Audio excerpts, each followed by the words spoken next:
Hello साथियों, नमस्कार। आपने अपना सीटेट का आंसर की चेक कर लिया होगा। चेक करते वक्त आपको बीच बीच में कुछ कोड नज़र आ रहे होंगे। जेड लिख करके आ रहा होगा, ए लिख करके आ रहा होगा, बी लिख करके आ होगा, सी जैसा के नीचे यहाँ पर लिखा हुआ है इस तरह का लिख करके आ रहा होगा। अगर मान लीजिए आपके ऑप्शंस A1 है, 2 है, 3 है, तो इसके सामने आपका ए, इसके सामने बी, इसके सामने जेड ऐसे करके लिखा हुआ आ रहा है। तो इन सभी का मतलब हम लोग समझने वाले हैं। अगला आपका सीटेट कब आएगा वो समझने वाले हैं। रिजल्ट कब आएगा आपका वो समझने वाले हैं। क्वेश्चन को चैलेंज करने के लिए यहाँ पर कितने पैसे लगेंगे वो भी बातें हम लोग जानने वाले हैं। ठीक है, तो सबसे पहले आपको बता दूं कि यहाँ पासिंग मार्क्स जो होगा आपका यूआर का जो होगा वो 90 होगा। ओबीसी का जो होता है इसमें ओबीसी का वो होता है 82 और एससी और एसटी का भी होता है 82। अगर इससे कम आप लाते हैं तो आप फेल हैं। अगर मान लीजिए आप बॉर्डर पर खड़े हैं, बॉर्डर कहने का मतलब कि आपका 89 है, ठीक है, प्लस करके अगर मान लीजिए किसी प्रश्न में जेड दे दिया, जैसे कि मैं आपको दिखाता हूँ। यहाँ पर देखिए लिखा हुआ है 87 नंबर क्वेश्चन पे जेड दिया हुआ है। तो जेड का मतलब होता हुआ है marks for all. Marks for all का मतलब सभी के लिए 1 नंबर। तो 89 में 1 जोड़ देंगे तो यहाँ हो जाएगा 90। यानी यूआर कैटेगरी का कोई भी बंदा अगर 89 प्लस जेड लेके आता है तो वो पास है। अब अगर कोई ओबीसी का है, बॉर्डर पर खड़ा है, तो 81 आया और 81 आया तो 1 अगर जेड किसी प्रश्न में दिया हुआ है। अब जैसे एक और प्रश्न में आपको दिखाता हूँ, नीचे आएंगे थोड़ा सा, ठीक है। जैसे यहाँ पर भी देखिए 82 नंबर में भी जेड लिखा हुआ है।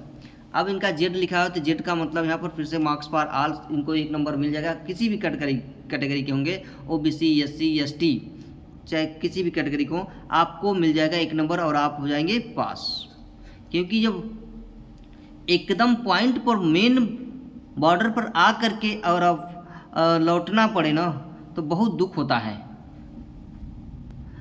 89 नंबर से 1 नंबर से अगर फेल हो जाए तो दुख बढ़ जाता है। काश थोड़ी सी और मेहनत कर ली होगी। तो यहाँ जेड का नंबर एक बोनस मार्क्स हुआ और वो बोनस मार्क्स आपको मिलने वाला है यहाँ पर। तो ठीक है, तो अगर आप काउंट करते वक्त, आंसर की मिलाते वक्त अगर आपने ये गलती की होगी, छोड़ दिया होगा, तो उसको आप फिर से एक बार मैच करा लीजिएगा। आपके 1 नंबर कहीं 2 नंबर, कहीं 2 पेपर फर्स्ट में, कहीं पेपर सेकंड में अगर जेड लिख करके आ रहा होगा तो 2-3 नंबर जितने जेड लिख करके आएंगे उतने नंबर आप प्लस कर लीजिएगा, वो आपका बढ़ जाएगा। अगर मान लीजिए पेपर फर्स्ट में या पेपर सेकेंड में जो भी आपका जेड 2 जेड आ गया, 3 जेड आ गया, तो उसमें आप 2-3 नंबर्स का जो भी बोनस पॉइंट होगा आपको मिल जाएगा, ठीक है, और आप पास हो जाएंगे। अब बात करते हैं रिजल्ट पर कि रिजल्ट कब आ रहा है। तो रिजल्ट की मैं बात करूँ तो रिजल्ट जो है आपको देखने को मिलेगा यहाँ पर 28 सितंबर तक आपको रिजल्ट देखने को मिल जाएगा। इस बार थोड़ी चेंजेस थी। पहले सीटेट में हफ्ते दिन के अंदर यानी 7 से 10 दिन के अंदर आपको आंसर की मिल जाती थी और 40 से 45 दिन के अंदर आपको इसका रिजल्ट देखने को मिल जाता था। इस बार ऐसा नहीं हुआ। इस बार थोड़ा आंसर की आने में देरी हुई है और रिजल्ट में भी अब देरी थोड़ी होगी। 28 सितंबर तक रिजल्ट आपको देखने को मिल जाएगा। जैसा कि आपको पता है इस बार सीटेट का जो एग्ज़ाम होगा अब साल में 2 बार होगा। एक बार यानी एक बार मई में होगा और एक बार आपका दिसंबर में ये एग्ज़ाम होगा। नेक्स्ट सीटेट आपका दिसंबर में आ जाएगा, ठीक है। और एक और नोटिफिकेशन आया है। क्वेश्चन अगर आप चैलेंज करना चाहते हैं, प्रश्न आप चैलेंजिंग करना चाहते हैं तो उसके लिए एक नोटिफिकेशन है। मैं आपको नोटिफिकेशन दिखा देता हूँ। देखिए, प्रश्न अगर चैलेंजिंग करना चाहते हैं तो उसके लिए आपको पर प्रश्न पर अगर चुनौती देना है तो 1000 रुपये आपको देने पड़ेंगे। 1000 रुपये देने पड़ेंगे और एक बार भुगतान किया गया शुल्क वापस भी नहीं किया जाएगा, ये ध्यान रखिएगा। यदि बोर्ड द्वारा चुनौती स्वीकार कर ली जाती है यानी यदि विशेषज्ञों द्वारा उत्तर कुंजी में कोई गलती देखी जाती है तो नीतिगत निर्णय अधिसूचित किया जाएगा और शुल्क वापस कर दिया जाएगा, ठीक है। और रिफंड यदि कोई हो, संबंधित क्रेडिट कार्ड जो भी आपने दिया है उसके आपको यहाँ पर रिफंड कर दिया जाएगा। मतलब अगर कोई गलती नहीं मिलती है उनको, ठीक है, आपके उत्तर कुंजी में, तो आपको वापस वो रिफंड कर दिया जाएगा। लेकिन अगर ऐसा रेयर केस में ही देखने को मिलता है, वैसे आयोग द्वारा भेजी गई यहाँ पर आंसर की में कोई गलती देखने को जल्दी से नहीं मिलती है, ठीक है।